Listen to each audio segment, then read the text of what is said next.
오늘 말씀을 개역 개정판으로 9절 10절을 제가 다시 읽을 테니 들어보시기 바랍니다. 유두고라 하는 청년이 창에 걸터 앉아 있다가 깊이 졸더니 바울이 강론하기를 더 오래 하매 졸음을 이기지 못하여 3층에서 떨어지거늘 일으켜 보니 죽었는지라.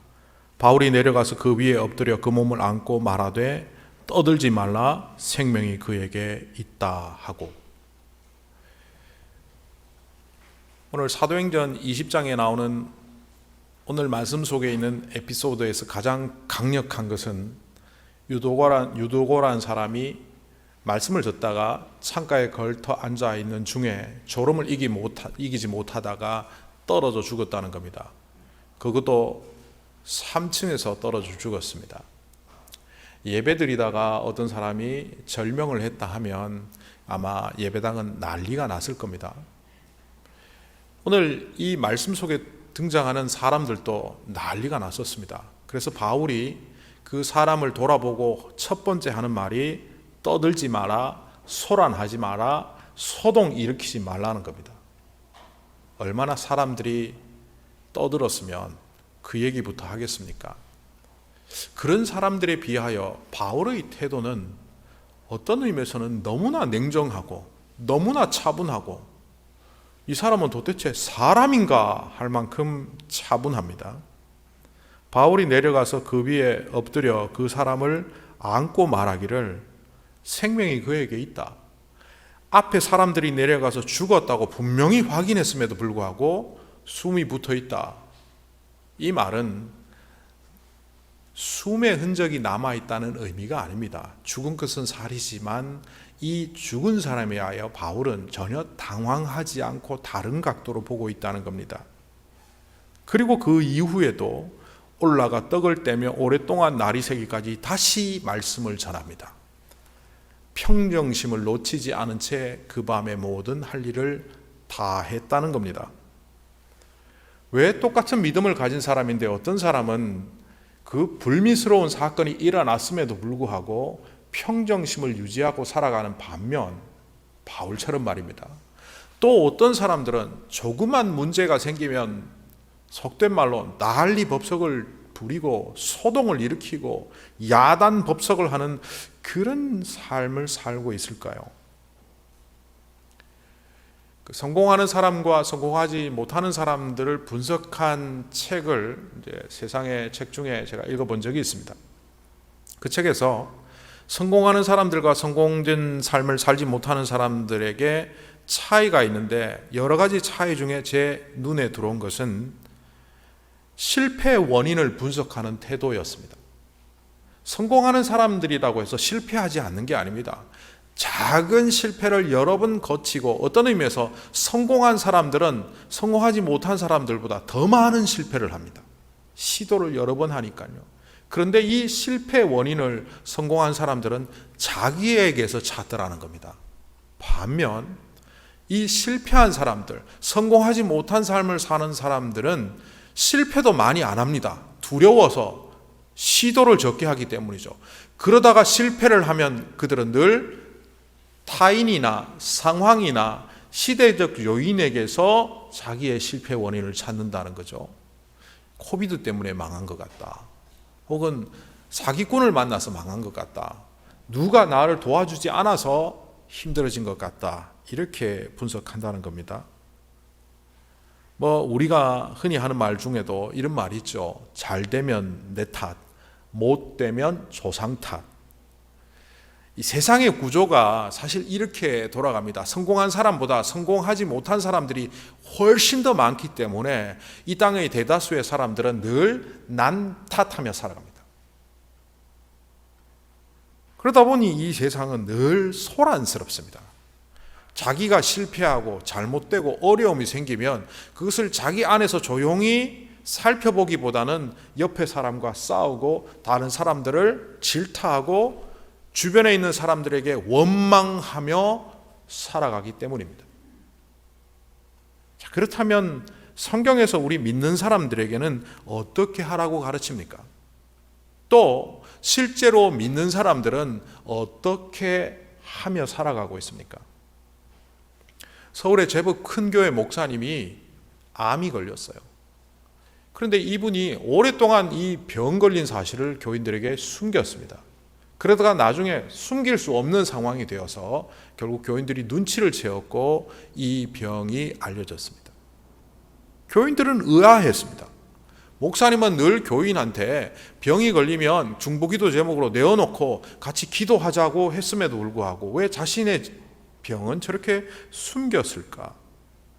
나중에 알려진 바로는 그 목사님이 이렇게 말을 했답니다. 목사가 암에 걸린 것을 교인들이 알면 안 좋게 보기 때문입니다. 교인들이 왜 목사가 암에 걸린 걸 안 좋게 볼까요? 실제로 그럴까요? 교회 오래 다니는 분들 중에, 성도들 중에도 그렇게 반응하는 분들이 있습니다. 병이 생기면 목사님만 알고 계시고 교인들에게 말하지 마십시오. 이거는 아마 첫째는 교인들한테 염려를 끼치고 싶지 않다는, 패 끼치고 싶지 않은 마음이 있기 때문일 겁니다. 그런데 그 기저에 들어가 보면 구설수에 오르기 싫다는 것도 있습니다. 구설수에 오르기 싫다는 말은 결국 뭡니까? 다른 사람이 내가 병 걸린 것을 안 좋게 본다는 그런 의미입니다. 좀 오래된 이야기지만 한 20여 년 전에 저희 부친이 당뇨 합병증으로 실명하게 되었습니다. 한 25년 전이군요. 그렇게 실명을 하게 되니까 제 모교회 일부 사람들이 이렇게 말하기 시작했습니다. 김 장로, 죄 많이 지었구만. 전부는 아니고 일부의 사람들이긴 했지만 사실은 상당히 많은 사람들이 공공연히 김 장로님 신앙생활 잘한 줄 알았는데 뒤로 죄를 지었나? 벌을 받았나? 근데 이것은 요즘 시대 우리들만의 이야기가 아니라 시대를 막론하고 질병에 걸리고 삶의 어려움이 찾아오고 사고가 일어났을 때 많은 사람들이 그렇게 바라본다는 거죠. 이 왜곡된 시각을 장로교의 창시자인 장 깔뱅은 이렇게 말합니다. 내가 받으면 연단이고 남이 받으면 심판이라고 바라보는 안목이 잘못된 시각으로 교인들 가운데 있다라고 지적했습니다. 저는 이 깔뱅의 이야기를 보면서 자꾸 내로남불이 떠올랐어요. 내로남불 뭔지 아시죠? 내가 하면 로맨스, 남이 하면 불륜. 유대인들도 질병에 걸린 사람들을 바라보면서 그들은 잘못된 시각을 가졌어요. 이건 결코 성경적이지 않은데요. 질병에 걸려 있는 것은 죄의 결과로 보았습니다. 예수님의 시대에 죄인이라고 성경에 기록되는 그 사람들은 사실 병자들이 그 안에 포함되어 있습니다. 누가복음 15장 1절 2절을 제가 한번 읽어보겠습니다. 세리들과 죄인들이 모두 예수님의 말씀을 들으려고 가까이 몰려들었다. 바리새파 사람들과 율법학자들은 투덜거리며 말하였다. 이 사람이, 예수님을 말합니다. 이 사람이 죄인들을 맞아들이고 그들과 함께 음식을 먹는구나. 이 죄인은 짧게 얘기하면 가난한 사람들과 병자들을 의미합니다.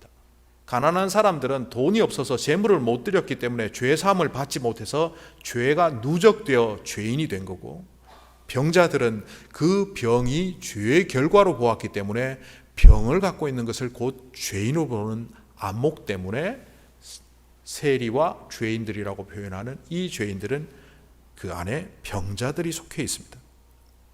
예수님의 시대의 사회적 통념이 병자는 죄인이라는 개념이 있었다는 겁니다. 그런데 욥기를 보시면 아시겠지만 예수님의 시대보다 수천 년 앞서 있던 욥 시대에도 불구하고 비슷한 반응이 사람들에게 나타납니다. 욥이 병이 들고 재산을 다 잃어버리고 자녀들이 죽습니다. 엄청난 위기와 시련 가운데 있는데 욥을 위로하는 차원에서 방문한 친구들이 있었습니다. 욥의 상황을 보고 위로하면서 그들이 했던 말은 이런 내용이었습니다. 가만히 보니까 네가 죄를 많이 지은 것 같아. 그 죄로 인하여 심판의 결과로 너는 병도 걸리고 이 위기에 처한 것 같으니까 빨리 회개해라. 그들이 내놓은 처방은 회개였습니다. 다른 말로 이 어려움과 고통이 죄의 결과로 나왔다고 생각하기 때문입니다.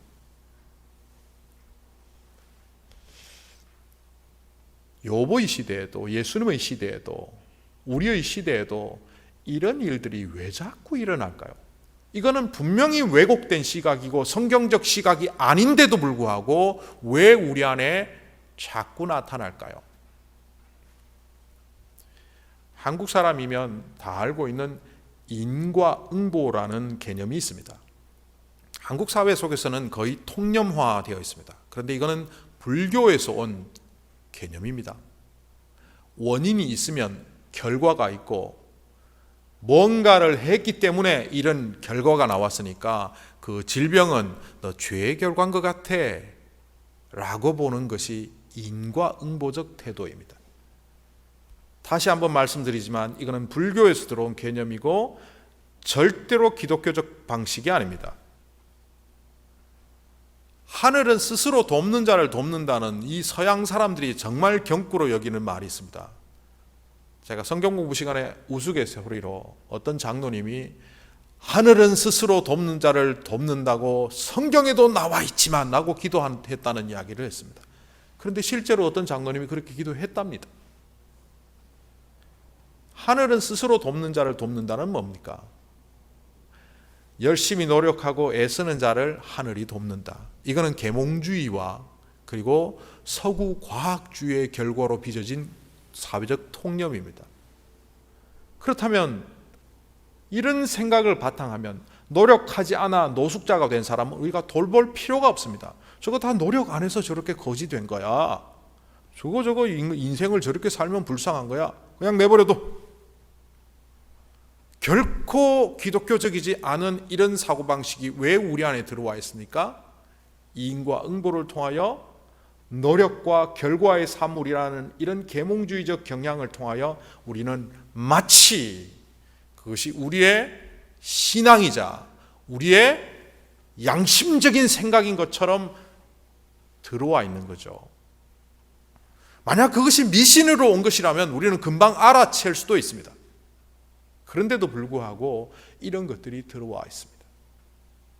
찬양할 때도 제가 설명을 드렸지만 말을 하면서 조금 설명이 되었지만 선과 악의 대결, 선이 하나님 중심으로 이루어진 거라면 사탄 중심으로 악이 있어서 이게 대등한 구조로 대결하고 있고 이것에서 양산된 것이 음모 이론이라든지 또 사탄이 이 땅을 지배하고 있다든지 그래서 우리는 하나님을 믿지만 사탄의 그 능력 때문에 제대로 살 수 없다는 이런 개념들은 절대 기독교적이지 않습니다.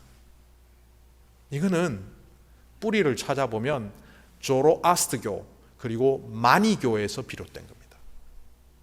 자라투스트라는 이렇게 말했다. 니체의 그 자라투스트라가 바로 조로아스트교를 창시했던 조로아스트입니다. 이런 사회적 통념이나 미신들이 우리 속에 들어와서 또아리를 틀고 자리를 잡고 어느새 그것이 주인 행세를 하며 우리의 사고방식을 흔들어 놓습니다. 그러다 보니 우리는 어느새 요란 떠는 사람이 됩니다. 뭔가를 보면 원인 결과를 파악하기 위하여 동분서주하고 왈가왈부하고 사람들과 소란을 떱니다. 그러다 보니 어떻게 됩니까? 우리의 입술에 나오는 건 하나님 도대체 이해가 안 된다. 그러다 보니 어느새 하나님의 뜻을 내가 이해를 못하겠다. 하나님 왜 이러십니까? 하나님마저도 조정하려고 하는 하나님을 원망하고 잘못된 신앙적 태도를 가지는 사람이 되어가고 있다는 겁니다. 이런 신앙인은 삶의 위기가 찾아오면 엄청나게 흔들립니다. 이런 잘못된 세계관을 제거하지 않으면 우리는 믿음의 자리를 송두리째 뿌리 뽑힌 채 살아가게 됩니다. 종교개혁의 시발점 여러 가지로 찾을 수 있지만 조금 단순화시켜서 보면 마틴 루터가 어느 날 길을 가다가 취객을 도와주는 일이 있었습니다. 길거리에 뻗어있는 취객을 이렇게 세우며 이렇게 살지 마십시오 라고 하니까 그 사람이 시끄러! 나 면죄부 있단 말이야! 아시다시피 로마 교회가 성베드로 성당의 건축비를 마련하기 위하여 인덜전스, 면죄부를 판매하기 시작하면 이렇게 말했습니다. 살아있는 사람의 모든 죄를 씻을 뿐만 아니라 죽어있는 너희 부모들, 형제들의 죄까지 씻을 수 있는 면죄부다. 이것이 마틴 루터에게는 굉장한 충격이었습니다. 어찌 이렇게 교회가 잘못 갈 수 있는가? 그 면죄부는 종교개혁에 굉장히 강력한 시발점입니다. 근데 어느 날 제가 indulgence라는 이 단어를 공부하다가 응석바지 일을 하는 바로 그런 의미라는 것을 알게 되었습니다. 응석을 받아주는 것, 관용을 베푸는 것, 그게 indulgence래요. 재미있는 생각을 했고 그 생각을 오늘 칼럼에 실었는데요. 응석바지, 응석을 받아주는 것, 말도 안 되는 거고 고집 부리고 땡깡 부려서 너무 어려서 그래 그냥 알았다 해주는 그 부모의 관용을 응석 받아준다고 하죠. 그런데 이 아이가 3살이 되고 5살이 되고 15살이 되고 20살이 되었는데도 불구하고 여전히 응석바지로 있다면 어떻게 되겠습니까? 그런데 오늘날 교회가 가만히 보면 그런 응석바지만 가득한 공동체처럼 되어가고 있다는 겁니다. 이것을 다르게 말하면 천박한 기독교, 다르게 말하면 은혜 중독자들이 가득한 교회가 되어가고 있다는 겁니다. 이런 사람들은 위기가 오면 깡그리 무너집니다. 정부가 기독교를 탄압하고 코비드와 같은 어려운 상황이 오고 교회에 나갈 수 없는 특별한 핑계거리가 되면 그 핑계는 내가 교회 나가지 않는 적당한 이유가 되어서 응석바지로 살아가다가 어느 날 힘들어지면 하나님 나를 사랑하시지 않습니까? 왜 나를 살려주시지 않습니까? 그러다가 삶의 문제가 해결되면 또 지 마음대로 살다가 또 어려움이 오면 찾아와서 도와주세요. 오늘 드로아 교회에 몰아친 이 3층에서 유두고라는 청년이 떨어진 사건은 어떻게 보면 존폐 위기에 걸려있다 이렇게 말해도 과언이 아닙니다. 말하기 좋아하는 사람이 이렇게 바꿀 수 있지요. 바울이라는 사람이 드로아에 와서 밤부터 새벽까지 말씀을 전하는데 얼마나 사람들이 모여들었는지 그 창틀에까지 누군가 앉아서 있었고 결국 잠깐 졸았던 유두고가 떨어져 죽음으로 그 드로아 교회는 엉망진창이 되었대. 사실 이 드로아는 그렇게 말할 수 있는 교회가 아닙니다. 드로아는 바울에게 있어서는 굉장히 중요한 도시라는 것을 제가 여러 번 말씀드렸습니다. 그리고 이 드로아 교회는 바울이 마케도니아로 건너가던 지점이었고 또 돌아와서 하나님께서 그에게 로마로 가게 하는 또 다른 꿈을 심어주셨던 바로 그곳입니다. 그래서 지난주에 보셨던 것처럼 드로아에서 아소로 가는 길에 마음속에 그 꿈을 다짐하는 장면을 보았습니다. 그런데 그 직전에 드로아에 바울이 밤을 새서 말씀을 전합니다. 그런데 여기 말씀 중에 주일의 첫날에 그들은 모였다라고 말합니다. 주간의 첫날. 사실 유대교에서는 안식일을 금요일 저녁부터 토요일 저녁, 이른바 토요일을 안식일이라고 합니다. 지금도 안식일을 지켜야지 왜 얼토당토 않게 일요일, 주일을 지키느냐 말하는 사람들이 있지요.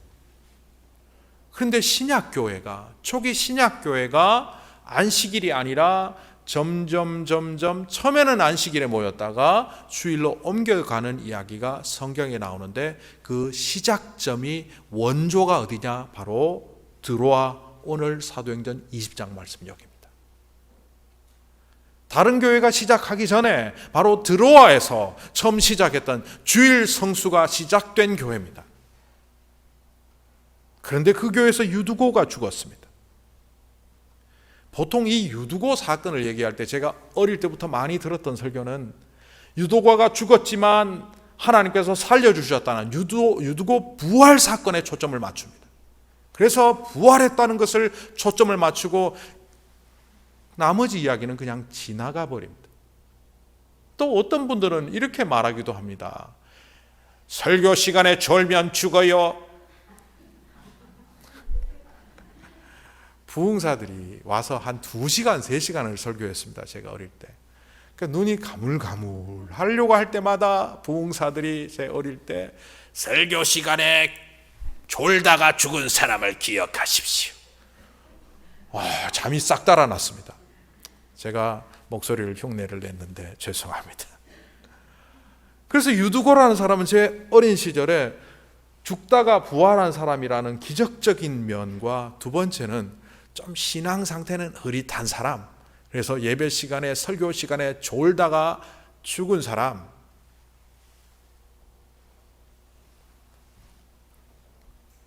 그러다가 저는 바울 설교가 별로였나 보다 생각하기도 했습니다. 얼마나 졸리게 설교했으면 떨어져 죽는 줄도 모르고 그랬을까.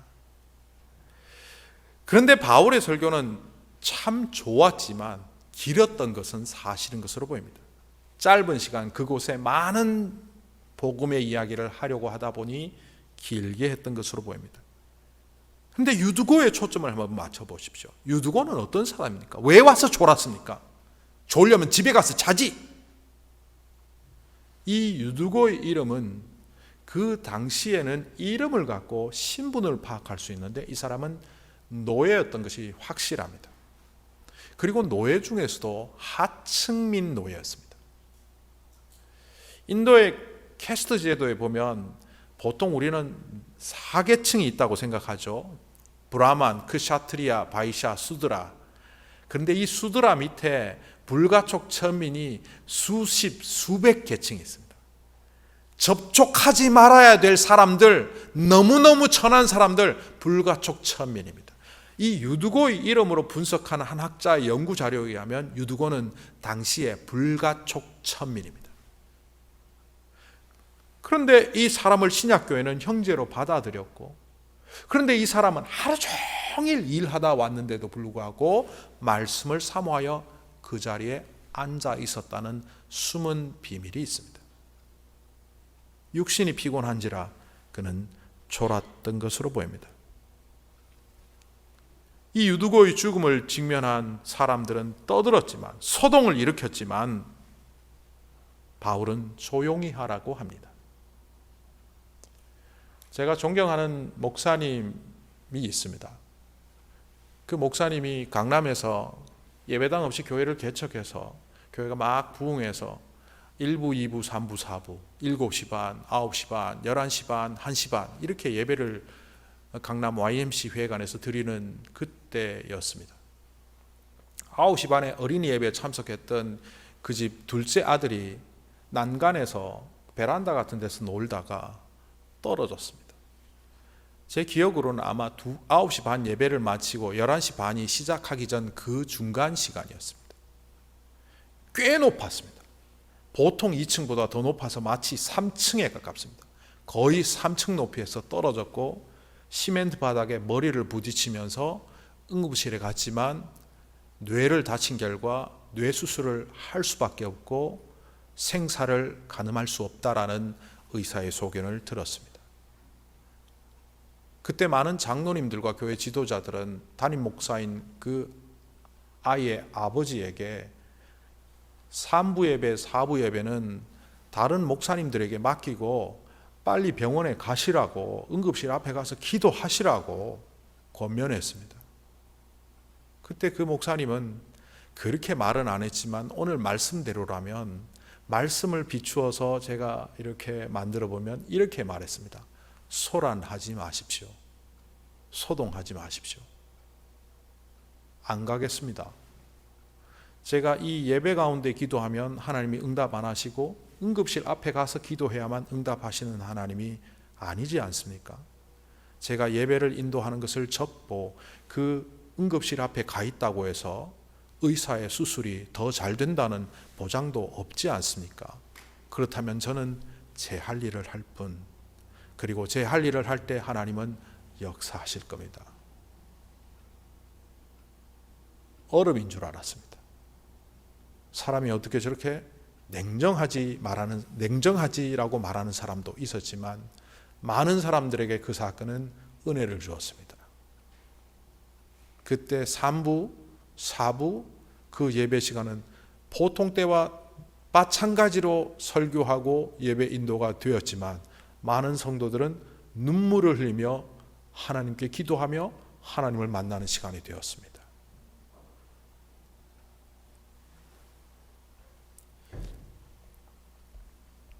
선교사 중에 스티브 세인트라는 사람이 있습니다.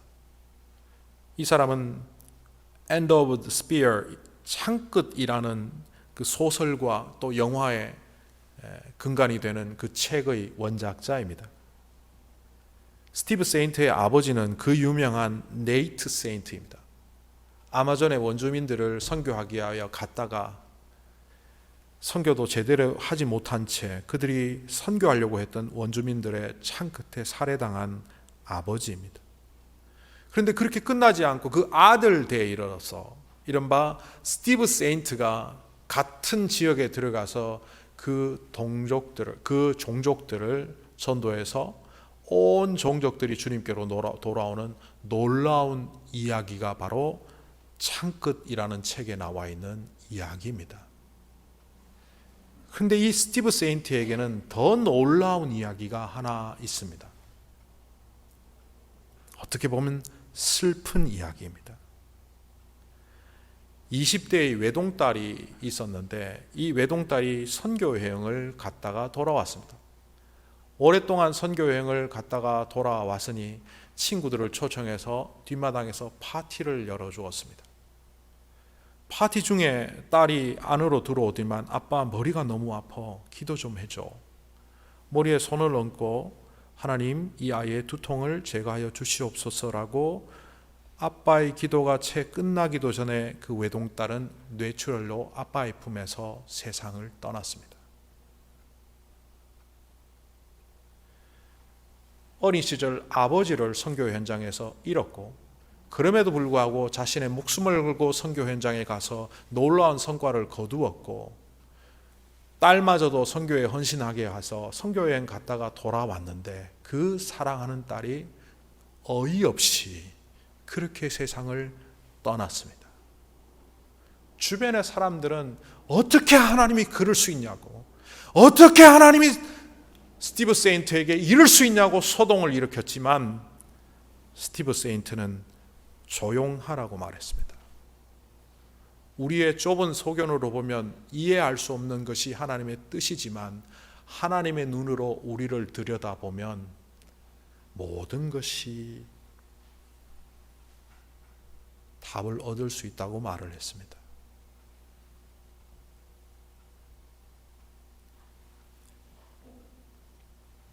제가 존경하는 목사님의 아들은 엄청난 수술을 한 이후 회복이 되었습니다. 그리고 지금도 멀쩡한 청년으로 TV 방송에도 출연하며 건강하게 잘 살고 있습니다. 제가 언젠가 물어봤습니다. 목사님 그때 심정이 어땠습니까? 저는 내심 교인들 앞에서는 그렇게 말을 했지만 속으로는 설교 준비하는 그 작은 방에서 주님 아들 살려주십시오 기도했을 것이다 이런 얘기를 듣고 싶었던 것 같습니다. 그때 솔직한 아버지의 심정을 그 목사님이 제게 이렇게 얘기했습니다. 똑같아. 감기 걸린 아이를 위해서 기도하는 것, 떨어져서 머리를 다친 아이를 위해서 기도하는 것, 혹은 그 아이가 살아나든 혹은 살아나지 못하든 그 상황은 나에게 똑같아.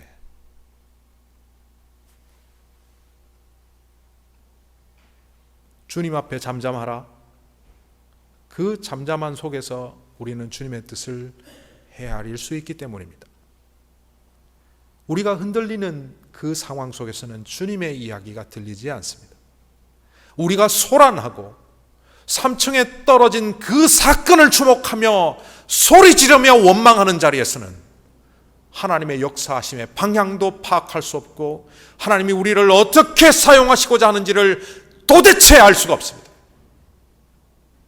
그러나 잠잠하는 그 사람을 통하여 그 고요함 속에서 순종을 배우게 하시고 소망을 품게 하시고 기다림을 갖게 하심으로 바로 그제야 우리의 살아계신 하나님께서 전능의 하나님이시며 살아계신 우리의 아버지 하나님께서 이 우주를 창조하신 분이시며 우리 또한 죽으나 사나 주의 영광을 위하여 살아야 되는 주의 사람들임을 깨닫게 하시는 겁니다.